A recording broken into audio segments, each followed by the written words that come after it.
Hello అండి, అందరికీ నమస్కారం. వాయిస్ ఆఫ్ హర్షిని ఛానల్కు స్వాగతం. ఈరోజు మనం అంతరంగాలు కథను విందామండి. భావన అత్తవారింటికి వచ్చి 2 నెలలు అవుతోంది. మొదటిసారిగా ఇంట్లోకి అడుగుపెట్టిన కోడల్ని అక్కున చేర్చుకొని ఆదరించింది ప్రేమలత. కరోనా కారణంగా కొడుకు రాఘవేంద్రకు వర్క్ ఫ్రమ్ హోమ్ జాబ్ కావడంతో సొంత ఊరు వచ్చాడు. అదే సమయంలో పెళ్లి చూపులు, సంబంధం కుదరడం, పెళ్లి కావడం వెంటనే జరిగాయి. తల్లి చెప్పిన భయాలు ఏవీ అత్తవారింట్లో కనిపించలేదు భావనకు. మామగారు బ్యాంకు మేనేజర్గా, అత్తగారు టీచర్గా రిటైర్ అయి ఉన్నారు. మీ మామగారు పర్వాలేదు కానీ మీ అత్తగారు గట్టి మనిషే. అయినా ఇక్కడ హైదరాబాదులో ఇల్లు ఉంచుకొని అక్కడికి వెళ్ళడం ఎందుకు? మీ వారితో చెప్పి హాయిగా హైదరాబాదులో ఉండేటట్లుగా ప్లాన్ చేసుకో. ఎన్నిసార్లు చెప్పినా నీకు అర్థం కాదు అంటూ ప్రమీలమ్మ భావనతో చెబుతూనే ఉంది. ఆమె భర్త చనిపోయి 6 సంవత్సరాలైంది. 2 సంవత్సరాల క్రితం బాగా ఉన్న ఇంటి అమ్మాయితో కొడుకు పెళ్లి చేయాలనుకుంటే ప్రేమించానంటూ పేదింటి అమ్మాయిని పెళ్లి చేసుకొని అమెరికా వెళ్ళిపోయాడు కొడుకు భాస్కర్. కూతురు అందగత్తె, తెలివైనది కావడంతో సంబంధం ఇంటికే వస్తుంది అనుకున్న ప్రమీలమ్మ ఆశ, కోరిక నెరవేరింది. అలాగే వచ్చింది. భావన పెళ్ళైపోయింది. గుడ్ మార్నింగ్ భావన, లేచావా తల్లి? మీ అమ్మగారు 2 సార్లు ఫోన్ చేశారు. రాత్రి నీ మొబైల్ హాల్లో పెట్టావు. నీ మొబైల్ మోగుతుంటే మార్నింగ్ చూశాను. మాట్లాడమ్మా, పాపం ఒక్కళ్ళే ఉంటారు కదా, బెంగగా ఉంటుందేమో. అలాగే అత్తయ్య గారు అంటూ తర్వాత కాల్ చేస్తా అని తల్లికి మెసేజ్ పెట్టి బ్రష్ చేసుకోవడానికి బాల్కనీలోకి వెళ్ళింది. భావన వచ్చిన 3వ రోజే ఆమెను దగ్గర కూర్చోబెట్టుకొని మాట్లాడింది ప్రేమలత. అమ్మా భావన, ఇలా కూర్చో. నువ్వు ఇక్కడ కొత్తగా ఫీల్ అవ్వకు. ఇది నీ ఇల్లు. ఇక్కడ నేనెంతో నువ్వు అంతే. నేను ఈ ఇంటి కోడలిగా వచ్చాను, నువ్వు కూడా అలాగే వచ్చావు. మన ఇంట్లో అత్తగారు ఉండరు, ఓన్లీ కోడళ్ళు మాత్రమే ఉంటారు. అమ్మాయి, అల్లుడు, బుల్లి మనవడు అమెరికాలో ఉన్నారు. మా కళ్ళెదురుగా కనిపించేది రాఘవేంద్ర, నువ్వే. మీరిద్దరూ ఎంతో ప్రేమగా, అన్యంగా ఉండాలి. మనం ఒకరికి మంచి ఉదాహరణగా కనిపించాలి. నువ్వు జాబ్ చేస్తున్నావు, నీ పని నువ్వు చేసుకో. పనమ్మాయి ఉంది, అన్ని పనులు చేస్తుంది. వంట నేను చేస్తాను అన్నారు. అయ్యో వద్దత్తయ్య గారు, వంట చేయడం నాకు వచ్చు. నా వంట కూడా మీరు రుచి చూడండి చనువుగా అంది భావన. శని ఆదివారాల్లో నీ వంట మేం రుచి చూస్తాం. అది మీకు హెల్ప్ చేయడానికి నువ్వు ఒప్పుకుంటే. మామయ్య గారు కూడా చాలా రుచిగా కూరలు చేస్తారు. రాఘవేంద్రకే వంట సరిగా రాదు. అప్పట్లో చాలామంది ఉద్యోగస్తుల్లా మేమిద్దరం కూడా కలిసిమెలిసి పనులు చేసుకునేవాళ్ళం. ఇప్పటికీ మాకు విశ్రాంతి దొరికింది. అలా అత్తగారు మనసుకు దగ్గరగా మాట్లాడడంతో కొత్త పూర్తిగా పోయి అత్తగారితో చనువు ఏర్పడింది. అమెరికా నుండి మాట్లాడే వదిన గారితో, అన్నయ్య గారితో కూడా చాలా త్వరగానే ఎంతో చనువు పెరిగింది. మా అమ్మా నాన్నలాగా ఎంతో తక్కువ మంది ఉంటారు భావన. ఏ విషయంలో అయినా పాజిటివ్ థింకింగ్ ఉంటుంది. మా చిన్నతనం నుండి చూస్తున్నాం కదా. మా ఇంట్లో ఆనందంగా ఉండడం తప్ప మరొకటి తెలియదు. మేం చెప్పినట్లు మీరు నడుచుకోండి, మీ భవిష్యత్తు బాగుంటుంది అంటూ అమ్మా నాన్న ఎన్నెన్నో మాటలు చెప్పేవారు. వాళ్ళు ఏది చెప్తే అది విన్నాం, పాటించాం. ఇప్పుడు నేను కానీ తమ్ముడు కానీ ఇలా ఉన్నామంటే అదంతా వాళ్ళిద్దరి చలువే. ఇప్పటికే అమ్మా నాన్న నీకు బాగా అర్థమై ఉంటారు. బావగారికి నువ్వంటే ఎంత ఇష్టమో, తనకు తమ్ముడు తప్ప చెల్లెలు లేదు కదా. నిన్ను తన సొంత చెల్లెలుగానే భావిస్తారు. ఇలా ఎవరు ఏది మాట్లాడినా ఆశ్చర్యంగానే ఉంటుంది భావనకు. అంతా మంచివాళ్ళే, ఎవరో ఒకరన్నా మరోలా ఉండరు. ఒకే కుటుంబంలో అంతా ఇలా ఉండడం చాలా అరుదేమో అనిపించేది భావనకు. ఇప్పుడు తీరిందా దొరసాని గారికి? వీలవ్వలేదమ్మా, చెప్పు. చెప్పేదేముంది, ఏదో ఉపాయం చేసి హైదరాబాద్ వచ్చే ప్రయత్నం చేయి. మొద్దురా చిప్ప, తెలివే లేదు. ఇలా పెళ్ళిళ్ళు అవుతున్నాయి, అలా వేరు కాపురాలు పెడుతున్నారు. ఎందుకే నీకు ఇంత మంచితనం? అమ్మా ప్లీజ్, ఆ విషయం వదిలే. ఇంకా ఏమన్నా మాట్లాడు. నువ్వు బాగున్నావా? ఒకసారి రామ్మా, అత్తయ్య గారు నిన్ను బాగా అనుకుంటున్నారు. నన్ను రమ్మనకు, ఇక్కడ నాకు బాగానే ఉంది. నాకు ఫ్రెండ్స్ ఉన్నారు, చుట్టుపక్కల వాళ్ళు ఉన్నారు. కిట్టి పార్టీ సరదా ఉండనే ఉంది. అమ్మా నువ్వు కాస్త మారమ్మా. అన్నయ్యకు వదినకు ఫోన్ చేస్తున్నావా లేదా? లేదు, చెయ్యను. నీకు తెలవనట్లు కొత్తగా అడుగుతావేంటి? అమ్మా వాళ్లతో మంచిగా ఉండమ్మా. అన్నయ్య ప్రతీ నెల నీకు 20,000 పంపిస్తున్నాడు. డబ్బు కావాలి కానీ వాళ్ళు వద్దు కదా. డబ్బు పంపొద్దని చెప్పు.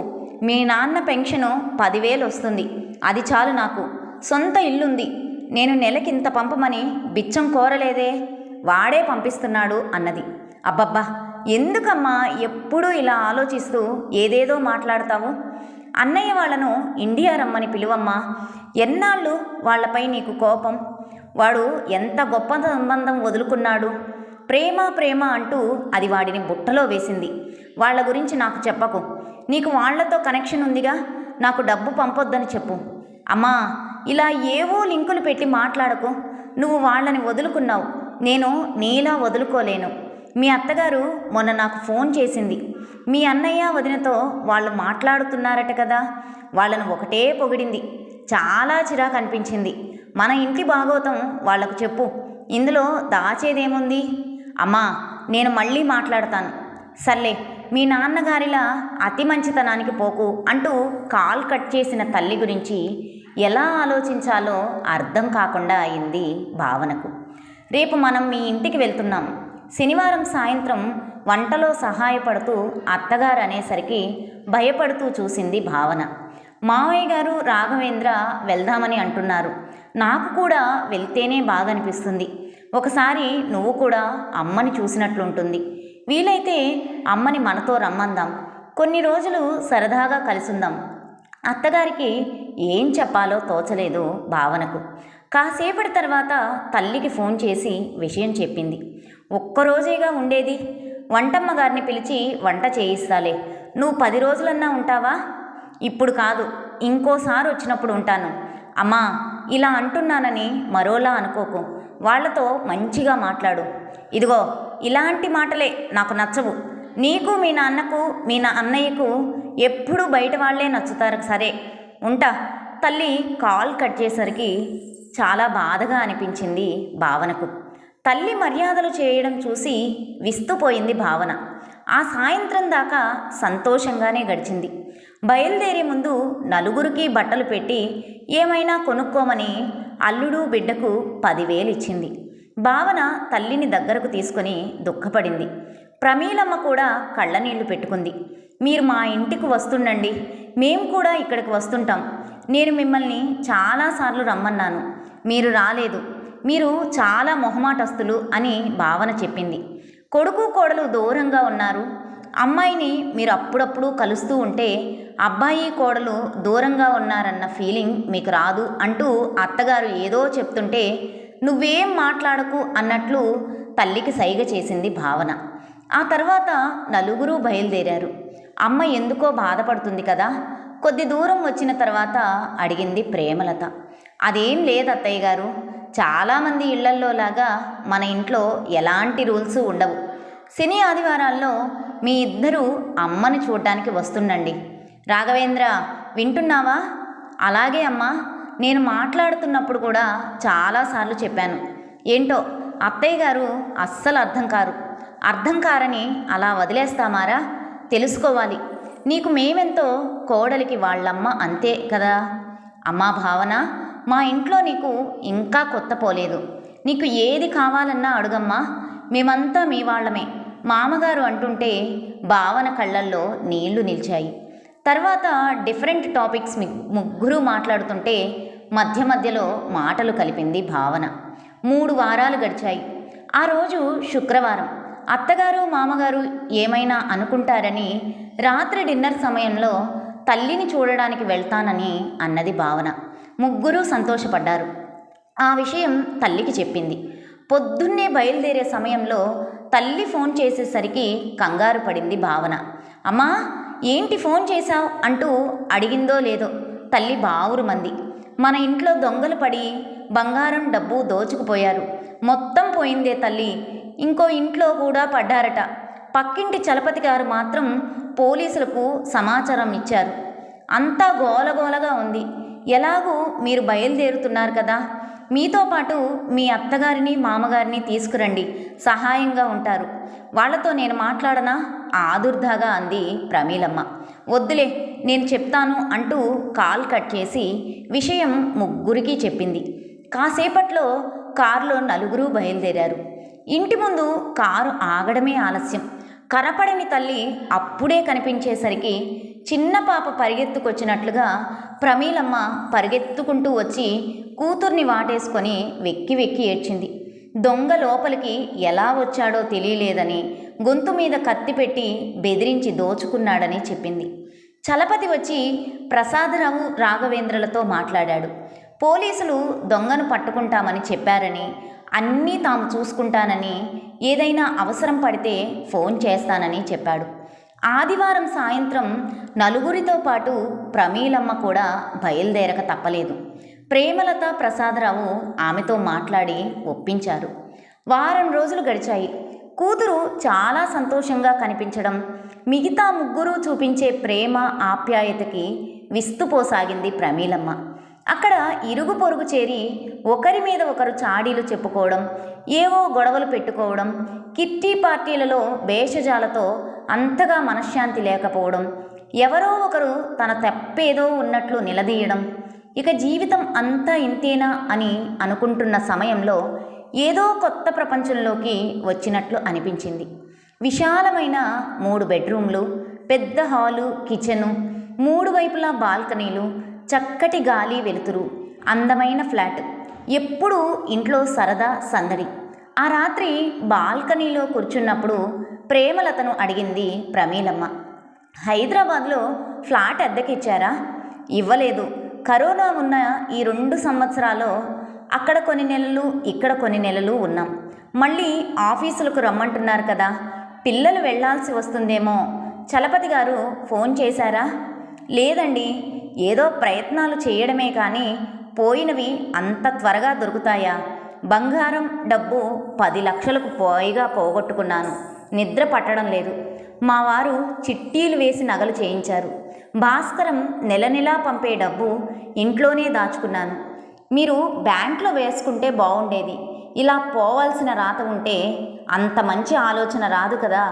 కట్టలు కట్టలుగా డబ్బు అలా కళ్ళ ముందు కనపడితే నాకు ఎంతో ఇష్టం. మా ఫ్రెండ్స్ చాలామంది అన్నారు లాకర్ తీసుకోండి అని. అంతా నా కర్మ.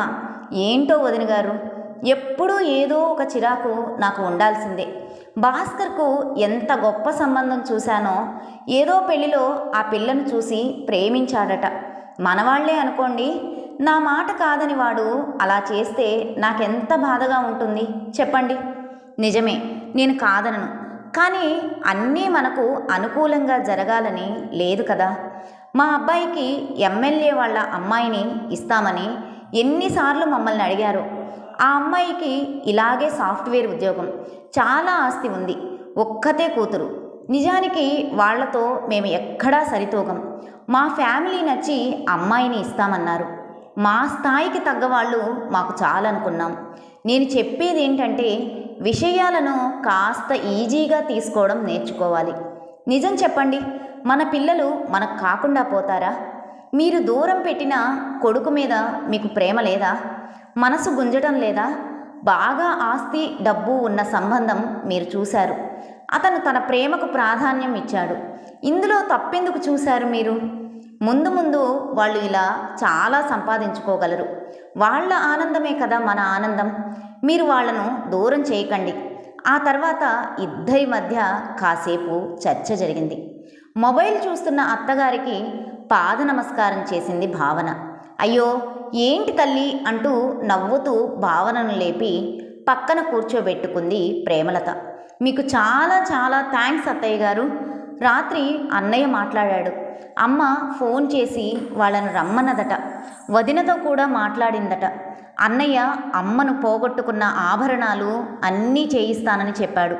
డబ్బు కూడా ఇస్తాడట. ఇక్కడ ఉంటున్నాననే కానీ అమ్మ ఒక్కతే ఎలా ఉంటుందో, అమ్మకు మాపై కోపం ఎప్పుడు పోతుందో అని బెంగ ఉండేది. ఈ విషయంలో అత్తయ్య గారికి నేను బ్రతికినంత కాలం థ్యాంక్స్ చెప్పుకుంటాను అన్నాడు. మీకు కూడా ఫోన్ చేశానని చెప్పాడు. అవునమ్మా, నాతో కూడా మాట్లాడాడు. మనకు దగ్గరలో ఫ్లాట్ చూడమన్నాడు. కొంటాడట. అమ్మకు ఉన్న కోపం వల్ల మీ పెళ్ళికి కూడా రాలేదుగా. పాపం సెలవు దొరకలేదని మాకు ఏదో వంక చెప్పాడు. అక్కడ వదిన గారు వాళ్ళు క్లోజ్ అయ్యారు కదా, వీళ్ళు ఇండియా వస్తున్నారని వాళ్ళ బాధపడుతున్నారట. భాస్కర్ చాలాసేపు మాట్లాడాడు. మాకు చాలా పెద్ద సహాయం చేశారు అత్తయ్య గారు. చేతులు జోడించింది భావన. మనమంతా ఒక్కటే భావన. ఈ బంధాలన్నీ మనం జీవించి ఉన్నంతకాలం ఉండేవి. ఒకరికొకరం తప్పక అండగా ఉండాలి. నువ్వెళ్ళు భావన, మనం మాట్లాడుకోవడం మీ అమ్మగారు చూస్తే బాగుండదు. భావన లేచి తల్లి రూంలోకి వెళ్ళింది. కుర్చీలో కూర్చుని కనిపించింది తల్లి. అమ్మా, స్నానానికి వెళ్ళావు కదా, కరెంటు పోయిందే, నీళ్లు చల్లగా ఉన్నాయని అంటూ లేచి భావన దగ్గరకు వచ్చింది ప్రమీలమ్మ. మీ అత్తగారు చాలా మంచివారే. కొద్ది రోజుల్లోనే మన ఇంటి పరిస్థితి మొత్తం మారిపోయింది. చాలా సంతోషంగా ఉంది. ఇప్పుడు మీరు మాట్లాడుకున్నదంతా విన్నాను. అన్నయ్య గారు, వదిన గారు, అల్లుడు గారు మనకు ఎంత అండగా ఉన్నారు. నువ్వు చాలా మంచి కుటుంబంలో పడ్డావు. నువ్వు అన్నది నిజమే తల్లి. కన్న కొడుకు చేదు కానీ వాడు ఇచ్చే డబ్బు మాత్రం తియ్యగా ఉంటుందా అని నా మీద నాకే అసహ్యంగా ఉంది. ఇక నుండి నేను మీ అత్తగారిలా ఉంటాను. భావన వీపు నిమురుతూ ప్రేమగా అంది ప్రమీలమ్మ. కథ సమాప్తం. విన్నారు కదండి. ఈ కథ మీకు నచ్చినట్లయితే లైక్ చేయండి, షేర్ చేయండి, కామెంట్ చేయండి. నా ఛానల్ సబ్స్క్రైబ్ చేసుకొని నన్ను ఎంకరేజ్ చేయండి. ఉంటానండి.